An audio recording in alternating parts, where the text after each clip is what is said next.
Bonjour mes amis, hi guys, it's a holiday here in Hong Kong today and time for a little update video about my Rolex Explorer 2.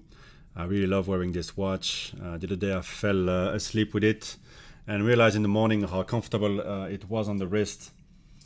And on the weekend, I could have a watch like this and maybe also a Seiko with me to go swimming.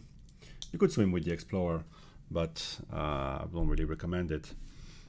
It's such a gorgeous watch, and I was quite influenced by Archie Luxury or Paul Pluta on the YouTube, who keeps on hammering about this watch. And he's right, it's a great value. Around the $5,000 mark, you can't really buy many Rolex steel sports model. And this watch, I don't think it's going to go down much more from there in value.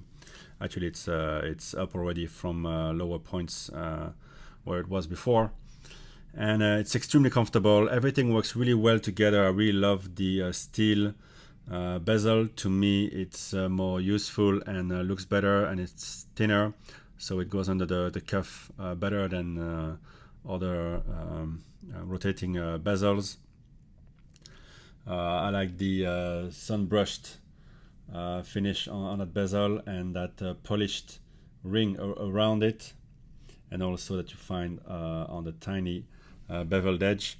This watch has not been polished, so you see a few scratches on it, so I don't have to be too precious with it, but I don't bang it around, of course. And it works great with everything, casual or suit. It's perfect.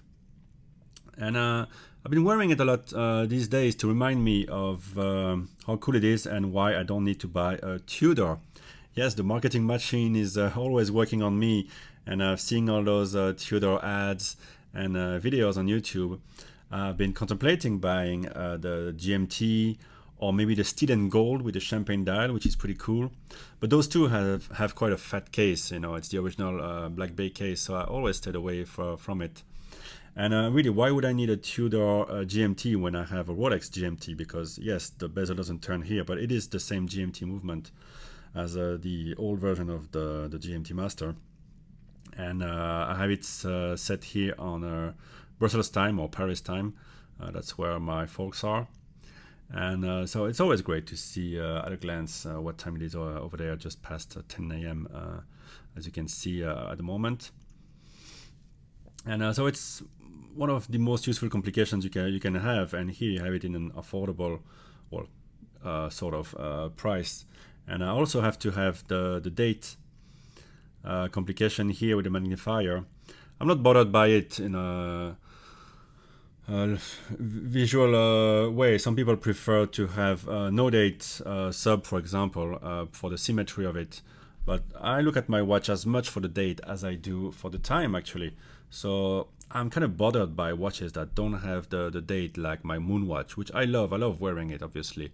But constantly I need to reach for my phone to check the date. Or I have to make a conscious effort in the morning to remember what date it is, because I will be using that information several times during the day. So I like to have it on the watch. And so the new Tudor Black Bay 58, that's the new one coming soon, with a 39mm case, also caught my interest.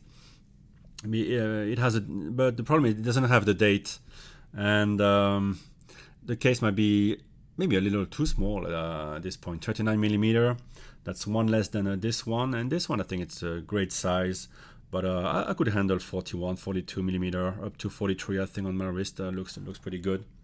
But here in a close-up, yeah, you would say that this 40mm size is perfect for me, and I would agree. So yeah, this watch is original because of the polar dial. Obviously, you don't find that in many Rolex watches, and it's still very functional because it's a Superluminova lume from 2005, around 2000, 2001, or maybe 99 already. They switched from tritium to Superluminova. Of course, collectors, with deep pockets like the tritium, and they will pay more for a non-functional watch, for a watch where the tritium has faded to a yellow. Yeah, it looks good, but a Rolex is a tool, and this one functions within cost. and it has the loom, so I can go cave exploring. You know, I say that because those watches were meant for that to begin with. And I can see the time at night, and I often need it because I wake up a couple of times during the night. So to me, it's preferable to have a working tool, to have the loom working, and the seals checked. So there's no problem for me having the watch open and checked. It's not a vintage piece of art. Now, price-wise, yeah, this watch cost around 5,000. You know, maybe depending on the condition, between 4,300 and 6,000 if you have the box and papers and the watch is immaculate. And for that kind of price, you can buy all sorts of beautiful Omega. And I have 3 of them. I love the brand as well. The Rolex has something special, and this one has, I don't know, the bracelet, the bezel, and the case work together so well. To me, it's one of the greatest looks from Rolex, and one of the most original. You don't see it that often. Although, you know, when you live in Hong Kong like me, you see these on the wrist of women all the time, and men as well. It's funny, lately I've seen every single Rolex model on the wrist. You know, Daytonas, two-tone Daytonas, Deep Sea, Hulk, Batman. Yeah, I've seen a few Batman as well. And most of the time it's on the wrist of women, while the guys prefer the older style of watches, a bit smaller. That's interesting. So it's really a bit of a fashion statement from Hong Kong ladies here. And I've been trying to tempt my watch into wearing one, but she's not having it. You know, she's Japanese. She doesn't care for those big watches on her wrist. Too bad. What else? Yeah, this summer so I'm going to be traveling, and I will try doing my traveling maybe at the airports. I'll be stopping by Dubai, and I'll go to Europe after. I'll try to put on my wrist the new Tudors, see how they feel. If they're anything as good as this watch. Maybe I'll be traveling wearing this watch so I can compare. And of course, the Rolex GMT Master 2 Pepsi is coming out. But I don't know if you guys have seen the bit of a controversy about those. The colors are quite off.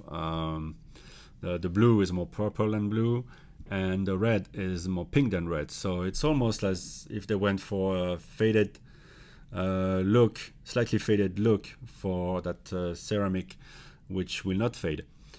I don't know if it's a good move there. Some people are going to be disappointed by the color on a watch that costs a fortune. So there you go. Here I have a classic GMT, and I've been really enjoying it. I think it looks great. It works for me with the suit, with the jeans. It really pops in the sun. A lot of fun. So I really recommend this watch if you like the black version. It's nice as well. I like to have the date on it. I like how everything is really crisp on the dial. The hour markers have that sheen that really you only find on a super quality watch, and that's what Rolex is known for. So if you have never had one on the wrist, I do recommend trying one on. It's worth the experience. The bracelet is really lovely. The old style of clasp doesn't have any adjustment. Well, yeah, you have the small adjustments, but you need a tool for it. But it works great. You know, it's very, very solid after 13 years. What else could you ask for? I have a bit of play in it, so if my wrist swollens up a bit, it's fine.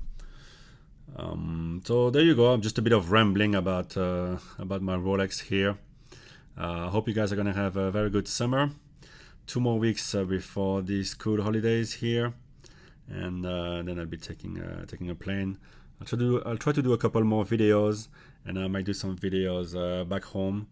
Hopefully after doing a bit of watch shopping back in Europe. Let's see what we can find over there that doesn't break the bank too much.